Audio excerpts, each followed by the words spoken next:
பொங்கல் பரிசு வாங்கிட்டீங்களா? வாங்கிட்டேம்மா. கூட்டம் எப்படி இருந்தது? கூட்டம் கொஞ்சம் ஜாஸ்தியாக இருந்தது. பரவாயில்ல, கூட்டத்தில் அச்சு பூச்சி வாங்கிட்டுக்கிறீங்க.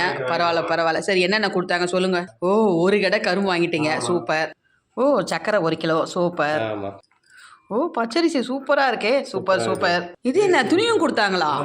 ஓகே ஓகே, வேட்டி கொடுத்துருக்காங்க. அப்புறம் புடவை கொடுக்கலையா? வேட்டி மட்டுமா கொடுத்தாங்க? ஆ, சூப்பர் சூப்பர். புடவை கொடுத்துட்டாங்களா? சூப்பராக இருக்குது. வேற என்ன அமௌண்ட் எவ்வளோ கொடுத்தாங்க? அமௌண்ட் வந்து 3000 ரூபாய் கொடுத்துட்டாங்களா? Super super. பாருங்கள், எங்கள் வீட்டில் வந்து ரேஷனில் 3000 ரூபாய், ஒரு கடை கரும்பு, அரிசி 1 கிலோ, சக்கரை 1 கிலோ, அப்புறம் வந்து வேட்டி புடவை எல்லாம் எங்கள் வீட்டில் வாங்கிட்டு வந்துட்டாங்க. நீங்கள் மறக்காமல் உங்கள் ரேஷன் அட்டைக்கு எல்லோரும் போய் அவசியம் வாங்கிடுங்க, பொங்கலுக்கு கொடுக்குற பரிசை.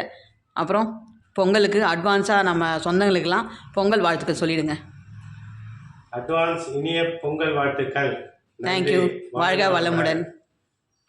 இதுதான் எங்களுக்கு ரேஷனில் கொடுத்த புடவை, அவருக்கு வேட்டி நாங்கள் போட்டுட்டோம். நீங்கள் யார் யார் ரேஷன் புடவையும் வேட்டியும் கட்டினீங்கன்னு மறக்காமல் கமெண்ட் பண்ணுங்கள். அப்புறம் சொந்தங்களை கூட பொங்கலை சந்தோஷமாக கொண்டாடுங்க. 3000 ரூபாய் செலவுக்கு ஒரு 1500 ரூபாய் வச்சுக்கலாம். எனக்கு 1500 ரூபாய் கொடுத்துருந்தாரு, மீதி அவருக்கு குழந்தைங்களுக்கு. அதே மாதிரி நீங்கள் யார் யார் உங்கள் மனைவிக்கு எவ்வளோ கொடுத்தீங்கன்னு மறக்காமல் கமெண்ட் பண்ணுங்கள். தேங்க்யூ. அட்வான்ஸ் இனிய பொங்கல் நல்வாழ்த்துக்கள்.